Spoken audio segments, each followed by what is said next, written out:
وتبرأ الذين اتبعوا من الذين اتبعوا ورأوا العذاب وتقطعت بهم الأسباب. برکت کے لیے تشریف فرمائیے. اللہم صلی علی سیدنا رسولنا نبینا مولانا محمد وعلی آلہ وصحبہ وعلی آلہ الکرام صلی اللہ تعالی علیہ وسلم.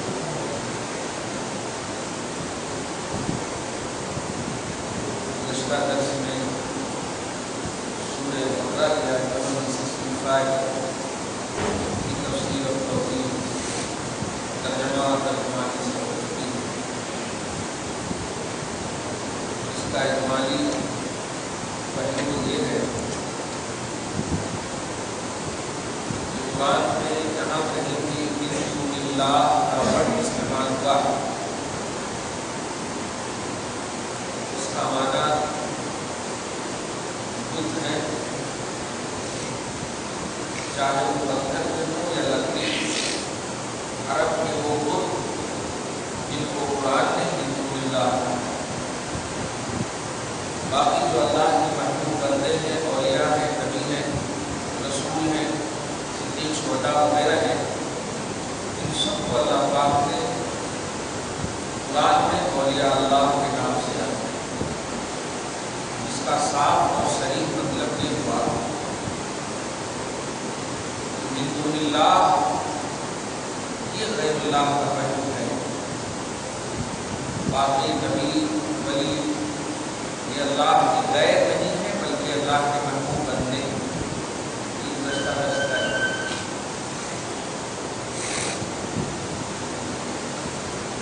ایمان والوں کی شان یہ ہے کہ اللہ پاک کے رسول صلی اللہ علیہ وسلم کی اطاعت اور اتباع میں ان کی ذات اور بات کے حوالے سے خدا سے سب سے زیادہ محبت کرتے ہیں. لیکن پرستش کرنے والے جو ظالم ہیں وہ اس طرح بے خبر ہیں اللہ کے عذاب سے کہ وہ اپنے بتوں سے زیادہ پیار کرتے ہیں جو اپنے ہاتھ سے پتھر کے بنائے ہوئے. الحمدللہ ہم نے اپنے حبیب صلی اللہ علیہ وسلم کی کرم سے ایک وحدہ لا شریک سے محبت کرنا اپنا ایمان بنایا ہے اور اسی پر ہم سب کا حشر و موت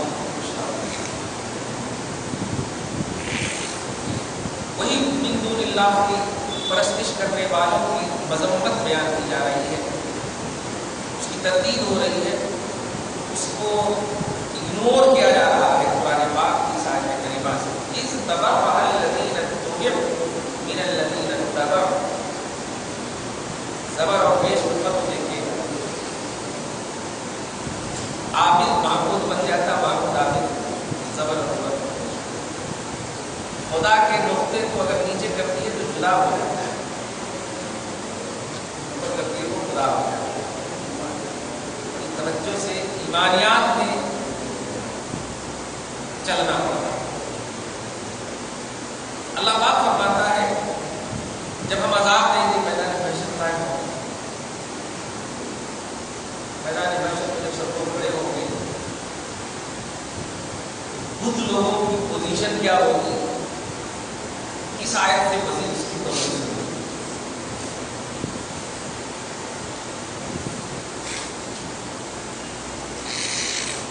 یا ایھا الناس انتم الفقراء.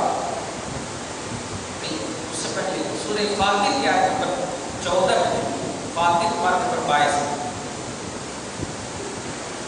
یوم القیامت یکفرون بشرککم.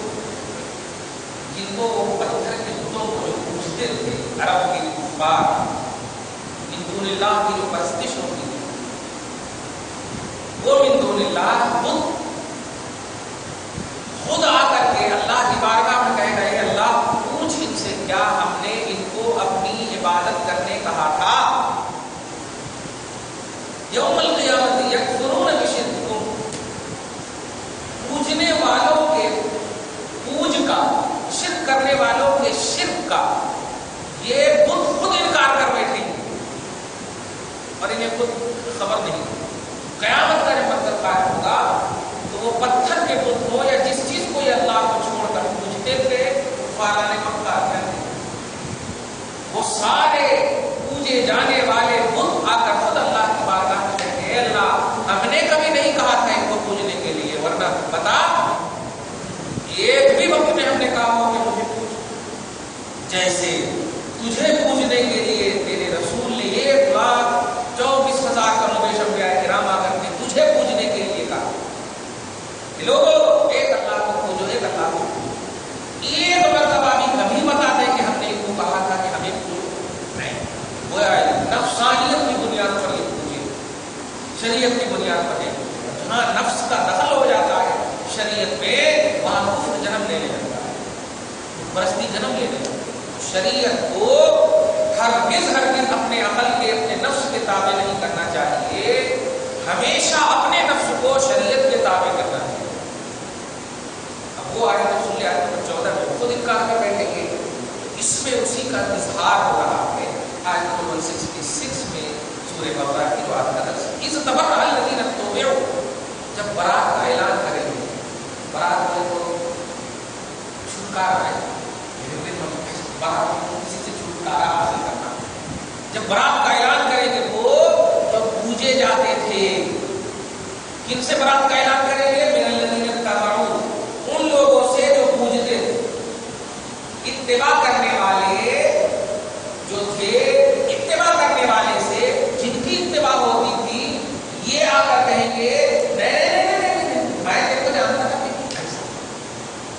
تیرے کو جانتا تھا نہیں، تو کون میرا نہیں جانتا ہے، میں بھیجا میرے کو پوچھتا، میں نہیں جانتا، یہ خود یہ انکار کر رہے تھے کہ اللہ پاک ہمارا، اور جب یہ انکار کر بیٹھے کہ ارے ایسا کیسا، اللہ پاک اسی وقت ورأوا العذاب، انکار کر کے چلے جائے گا، کیا سوائے عذاب کے اب کچھ نہیں دکھے گا، ورأوا العذاب، وہ بھی آنکھ سے عذاب ہو، وتقطعت بهم الاسباب، اور یہ پجاری اور یہ کفاران عرب پوجنے والے، ان کو کوئی نسب کوئی سبب کام نہیں دے گا، سب الگ ہو جائیں گے۔ دیکھیے حضرت اکرمہ صحابی رسول ابو جہل کا واقعہ، سمجھ رہے ہیں؟ ابو جہل سے جس کو وہ پوجتا انکار کر بیٹھے گا، میں نے جانتا صرف ابو جہل، تب ابو جہل پریشان، اور حضرت اکرمہ کو نبی کے بازو میں جب دیکھا جائے گا تو وہ کہے گا اے بیٹا تو میرا بیٹا ادھر آنا، ہم دونوں اگر ایسے کریں تو میرا بیٹا تو ادھر آنا، بیٹے بھی کہیں گے نہیں نہیں نہیں یار کچھ بھی نہیں چلتا، وتقطعت بهم الاسباب، سارے سبب سارے نسب سارے سب ختم ہو جائیں گے، منقطع ہو جائیں گے، کوئی کام نہیں ہے، کوئی کام نہیں، اللہ کو چھوڑ کر جو پوجیں گے، ایسے پوجنے والوں کا یہی حشر ہونے والا ہے کہ ان کا سبب اثر نسب کچھ کام نہیں آئے گا۔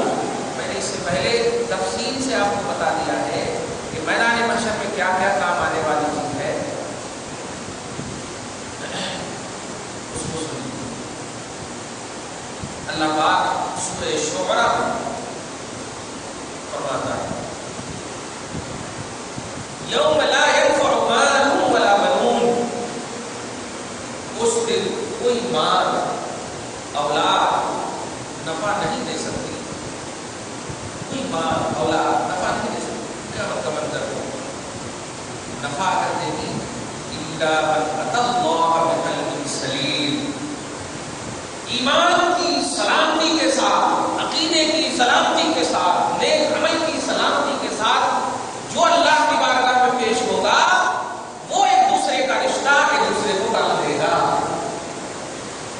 آپ ہیں ایمانی رشتہ رکھتے ہیں، آپ کا بیٹا بھی ایمان والا ہے، آپ بھی ایمان والے ہیں، دل بھی الحمدللہ عقیدے سے سلامت ہے، اگر آپ کا کچھ عمل کم ہوگا، بیٹے کے پاس زیادہ ہوگا، الحمدللہ وہ بیٹا آپ کا آپ کی مدد کرے گا، آپ کے پاس زیادہ ہوگا آپ بیٹے کی مدد کریں گے، شرط ہے سلامتی، اسلام والا دل ہو، ایمان والا، عقیدے والا۔ کیا مطلب ہوا؟ میدان محشر میں ایمان والے ایک دوسرے کی مدد کریں، تقویٰ والے ایک دوسرے کی مدد کریں،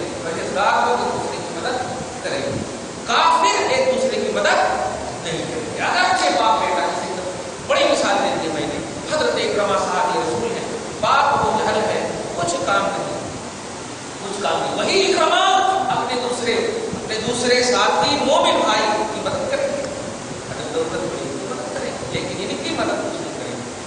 معلوم ہوا مدد کرنا یہ اس کے ذمہ اللہ نے رکھا ہے جو ایمان والا ہو, دل کی سلامتی کے ساتھ ہو, ایمان و عقیدے کی سلامتی کے ساتھ ہو, مدد کریں گے. اللہ پاک آپ کو ہم سب کو ایسا دل والا ایسا ایمان والا دنیا میں جب تک زندہ رکھے, آپ کو بھی رکھے, آپ کو بھی رکھے, اسی پر موت عطا فرمائے. ہماری نسلوں کی بھی اور ہماری نسلوں کی بھی اسی طرح کنٹینیوٹی کے ساتھ زندگی گزار آگے انشاءاللہ. اچھا, اس سلسلے میں ایک اور جملہ بول دوں. نبی کی حدیث سے بات یاد آتی ہے, کل حسب و نسب ينقطع الى يوم القیامة الا حسبی و نسبی. سارا حسب سارا نسب یہ سب قیامت کے دن منقطع ہو جائیں گے, ختم ہو جائیں گے, لیکن آقا فرماتے ہیں میری نسل میرا حسب یہ سب ایک دوسرے کے کام آئے گے. رسول پاک کی نسلیں قیامت تک ایک دوسرے کے کام آئیں گی. شرط وہی ایمان اور عقیدہ, ایمان اور عقیدے کی سلامتی اگر ہے تو, نہیں تو باپ اور بیٹے کا مشترکہ نہیں آتا. اگر سید آل رسول مشائخ نبی کے اولاد فرزند غوث اعظم ہیں, ایمان و عقیدے کی سلامتی کے ساتھ ہیں, بد عقیدے نہیں ہیں, بے عمل اگرچہ ہیں لیکن بد عقیدے نہیں ہیں, ضرور کام آئیں گے میدان محشر میں نبی کے فرمان پر ہے. تو جب یہ اعلان کر رہی ہے, جن کو پوجا جاتا تھا وہ اعلان کرتے تھے میں نہیں جانتا, تو اب پوجنے والے اپنے دل میں کیا کرنا کیسے کرنا یاد رکھیے, یہی دارالعمل ہے. جو بھی کرنا ہے کر لیجئے, وہاں آپ کو کرنے کا بدلہ ملنے والا ہے, کرنے کا موقع نہیں ملنے والا. جو بھی کرنا ہے کرنا, بس اسی تصور کو رکھتے ہوئے یہ آیت سنیے. جو پوجتے تھے یہ پجاری بول اٹھیں گے, وقال الذین اتبعوا, یہ پجاری بولیں گے لو ان لنا کرۃ, کاش ہمارے کو بھی دوبارہ موقع ملتا.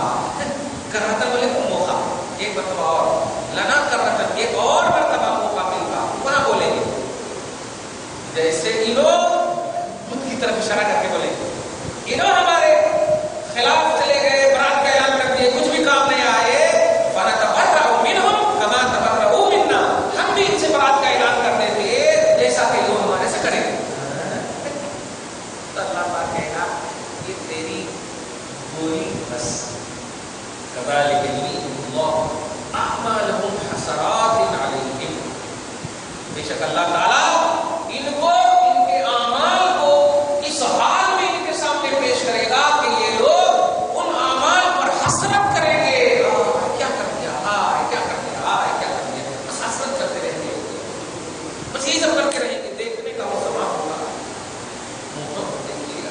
اللہ فرماتا ہے اللہ پاک انہیں دکھائے گا اعمالہم, ان کے اعمال کو حسرات علیہم, ان کے اوپر حسرتیں کرتا, یعنی عمل خود حسرت کریں گے. تو بھی میرا کرنے والا ہے, تو بھی میرا حسرت ہوگی, تو لعنت ہوگی.